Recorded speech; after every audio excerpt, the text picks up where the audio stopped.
കൗമാരപ്രായത്തിൽ പ്രണയം തോന്നുന്നത് തെറ്റല്ല. ഒരു ആൺകുട്ടിക്ക് പെൺകുട്ടിയോടും പെൺകുട്ടിക്ക് ആൺകുട്ടിയോടു കൂടി പ്രണയം തോന്നാറുണ്ട്.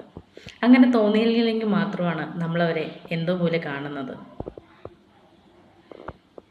പ്രണയം തോന്നുന്നതും പ്രണയിക്കുന്നതൊന്നും തെറ്റാണെന്ന് ഞാൻ പറയില്ല. പക്ഷെ അതിനുശേഷം അവർ നമ്മളെ ചതിക്കുമ്പോൾ അല്ലെങ്കിൽ അവർ നമ്മളെ വേണ്ട എന്ന് പറയുമ്പോൾ നമ്മൾ ആകെ ഉടഞ്ഞു പോകുന്ന ഒരവസ്ഥയിലാണ്. ഇങ്ങനെയുള്ള അവസ്ഥയിൽ കൂടെ നിങ്ങൾ കടന്നു പോയിട്ടുണ്ടെങ്കിലും അല്ലെങ്കിൽ അതിൽ നിന്നും മാറാനായിട്ട് പറ്റാതെ വളരെയധികം വിഷമിച്ചിരിക്കുകയാണെങ്കിലും ഈ വീഡിയോ മുഴുവനായിട്ട് കാണുക. എൻ്റെ മുന്നിൽ ഒരു വർഷത്തിന് മുമ്പ് ഒരു രമ എന്ന് പറയുന്ന പെൺകുട്ടി വരികയുണ്ടായി. ഞാൻ കാര്യം അന്വേഷിച്ചു. എന്താണ് കുട്ടിയുടെ പ്രശ്നമെന്ന് ചോദിച്ചു.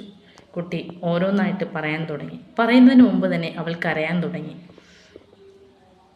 അവൾക്ക് ആരോഗ്യപരമായി അവൾ വളരെ ക്ഷീണതയായിരുന്നു. പഠനത്തിൽ ശ്രദ്ധ കേന്ദ്രീകരിക്കാൻ പറ്റുന്നില്ല. എന്ത് ചെയ്യണമെന്നറിയില്ല. മറ്റുള്ളവരെ ഫേസ് ചെയ്യാൻ പറ്റുന്നില്ല. ഇങ്ങനെയുള്ള നിരവധി പ്രശ്നങ്ങൾ അവൾ പറയാൻ തുടങ്ങി. എനിക്ക് മനസ്സിലായി കുട്ടി വളരെയധികം വീക്കാണെന്ന്. ഞാൻ NLP ടെക്നിക്ക് യൂസ് ചെയ്ത് കുട്ടിയുടെ ഭയം മാറ്റി. നിമിഷ നേരങ്ങൾക്ക് ശേഷം അവൾ എന്നോടൊരു പറഞ്ഞൊരു വാക്കുണ്ട്. ഞാൻ കോൺഫിഡൻ്റായി. ഇന്നിപ്പോൾ ഞാൻ തീരുമാനങ്ങൾ എടുക്കാൻ പോകുന്നുണ്ട്, പുതിയ തീരുമാനങ്ങൾ. അതിനുശേഷം ഞാൻ അവളോട് 21 ദിവസത്തെ ഒരു ചലഞ്ച് ചെയ്യാൻ പറഞ്ഞു. ഗ്രാറ്റിറ്റ്യൂഡ് എഴുതാൻ പറഞ്ഞു. അവൾ ഓരോന്നായി പടിപടിയായി ചെയ്യുകയുണ്ടായി. അവളിൽ മാറ്റം കണ്ടു തുടങ്ങി.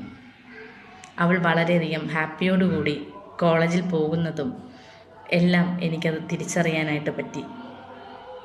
അവളൊരു IAS ക്ലാസ് അറ്റൻഡ് ചെയ്തു.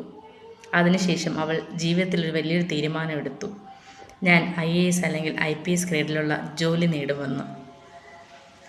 അന്ന് എന്നോട് വന്ന് പറയുമ്പോൾ ഞാൻ ആലോചിച്ചത്, അന്ന് കരഞ്ഞുകൊണ്ടിരുന്നൊരു കുട്ടിക്ക് ആകെ കുറച്ച് ദിവസം കൊണ്ട് എന്നെക്കൊണ്ട് ചെയ്യാൻ പറ്റുന്ന ഒരു ഹെൽപ്പ് ചെയ്തപ്പോൾ അവൾ അവളുടെ തീരുമാനം തന്നെ മാറ്റി. അവൾ ജീവിതത്തിലോട്ട് തിരിച്ചു വന്നു. അവളും അവളുടെ വീട്ടുകാരും എല്ലാം ഹാപ്പിയിലോട്ടായി. ഇതുപോലെ നിങ്ങൾക്കും സമ്മർദ്ദങ്ങൾ അനുഭവിക്കുന്നുണ്ടെങ്കിൽ ഇതാ നിങ്ങളുടെ മുമ്പിൽ ഒരു സുവർണാവസരം. 5 ദിവസത്തെ വാട്സപ്പ് ക്ലാസ് കൊണ്ട് നിങ്ങളുടെ മനസ്സുകളെ റീവെയർ ചെയ്യാനായിട്ട് പറ്റുന്നുണ്ട്. ആദ്യം ടേസ്റ്റ് ചെയ്യുന്ന 10 പേർക്ക് ഗ്രാറ്റിറ്റ്യൂഡ് ജേണൽ എങ്ങനെ എഴുതണമെന്നും അതിൻ്റെ ടെംപ്ലേറ്റും ഫ്രീ ആയി കിട്ടുന്നുണ്ടായിരിക്കും. നിങ്ങൾ സമയം ചെലവഴിക്കാതെ അല്ലെങ്കിൽ രണ്ടാമതൊരു ആക്ഷൻ എടുക്കാനായിട്ട് ഒരുപാട് തീരുമാനങ്ങൾ വൈകിക്കുന്നതിന് മുമ്പായിട്ട് താഴെ കൊടുത്തിരിക്കുന്ന